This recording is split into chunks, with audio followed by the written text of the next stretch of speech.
নমস্কার দর্শক বন্ধুরা, কিচেন ক্রাভিংসের আবারও একটি নতুন এপিসোডে সবাইকে স্বাগত জানাই।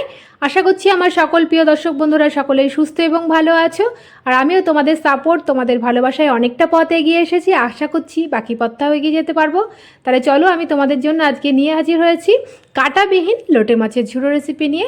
লোটে মাছ তো সবাই করে থাকে, কিন্তু কাঁটাটা অনেকেই কাঁটা সদ্যই অনেকে বানিয়ে থাকে। আমি আজকে তোমাদের জন্য নিয়ে হাজির হয়েছি কাঁটাবিহীন লোটে মাছের ঝোল রেসিপি নিয়ে। তাহলে দেখতে থাকো আমি কিভাবে করি।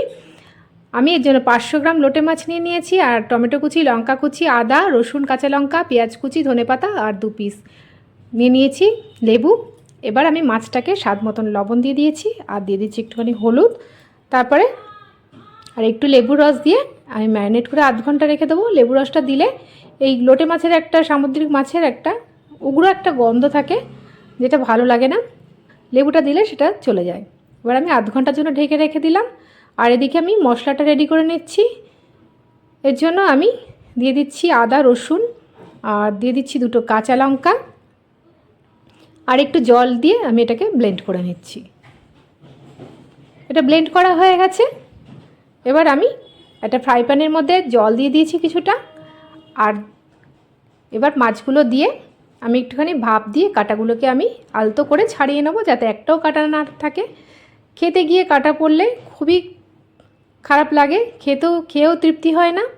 তাহলে দেখতে থাকো আমি কিভাবে কাঁটাটা ছাড়িয়ে এটাকে রান্না করি। এবার আমি একটা বোলের মধ্যে মাছগুলোকে তুলে নিচ্ছি।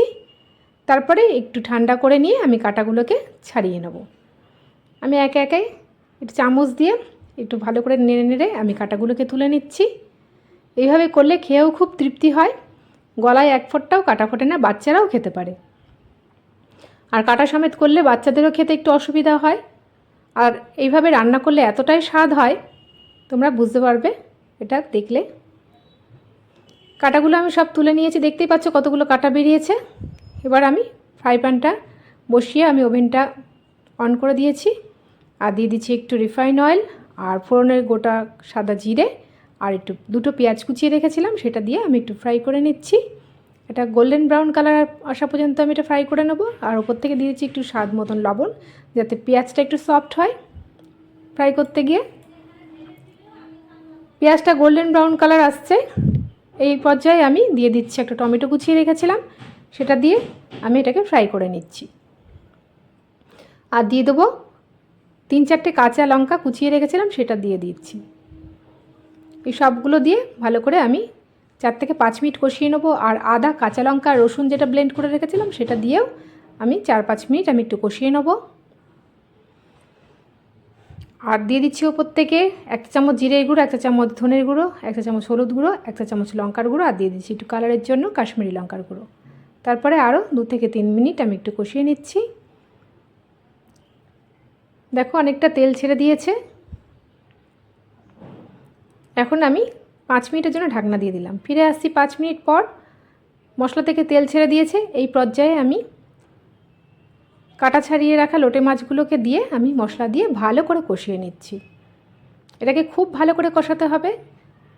খুব ভালো করে না কষালে একটা কেমন একটা বাজে উগ্র গন্ধ থাকে। আর নুন তো আগে আমি দিয়ে দিয়েছি, আর একটু নুন দিয়ে দিলাম। একটু নুন কম হয়েছিল আমি দেখেছি, স্বাদ মতন আর একটু নুন দিয়ে দিলাম। তারপরে আরও 5 থেকে 7 মিনিটের জন্য ঢাকনা দিয়ে দিয়েছিলাম। ঢাকাটি খুলে 3-4টে আর চেরা কাঁচা লঙ্কা দিয়ে দিয়েছি। তারপরে এটাকে আরও 2-3 মিনিট আমি কষিয়ে নেব। কষাতে কষাতে সুন্দর একটা ফ্লেভার ছাড়ছে। তলাটা যাতে না ধরে যায় সেভাবে আমি লো টু মিডিয়াম ফ্লেমে রেখে এটাকে আমি ফ্রাই করছি। এবার নুন ঝাল মিষ্টি ব্যালেন্সের জন্য আমি একটু চিনি দিয়ে দিচ্ছি। তোমরা চাইলে চিনিটাকে স্কিপ করে যেতে পারো। এটা আমার রেডি হয়ে গেছে। এখন আমি ওপর থেকে দিয়ে দেবো ওপর থেকে দিয়ে দিচ্ছি একটু শাহি গরম মশলা। শাহি গরম মশলাটা দিলে ফ্লেভারটা খুব সুন্দর আসে, আর মাছের একটা উগ্র গন্ধ থাকে সেটাও চলে যায়। আর দিয়ে দিচ্ছি একটু ধনেপাতা কুচি, আর নামানোর আগে দিয়ে দেবো একটু লেবুর রস। ঢাকনা খুলে নিচ্ছি। এবার লেবুর রসটা দিয়ে আমি এবার সার্ভ করে নেব। এবার একটা প্লেটের মধ্যে সার্ভ করে নিলাম। এটা গরম গরম ভাতের সাথে তো খুবই ভালো লাগে, অনেকে রুটির সাথেও খেয়ে থাকে। কাটা নেই যেহেতু খেতেও কোনো অসুবিধা হবে না। আশা করছি সকলের ভালো লাগবে রেসিপিটি। ভালো লাগলে লাইক কমেন্ট শেয়ার করার অনুরোধ থাকলো, আর পাশে থাকা বেল আইকনটি প্রেস করে সঙ্গে থাকবে নেক্সট ভিডিওটি দেখার জন্য। আজকের মতন এইটুকুনি, আবার আসবো নতুন নতুন রেসিপি নিয়ে। ভালো থাকবে, সুস্থ থাকবে, ধন্যবাদ।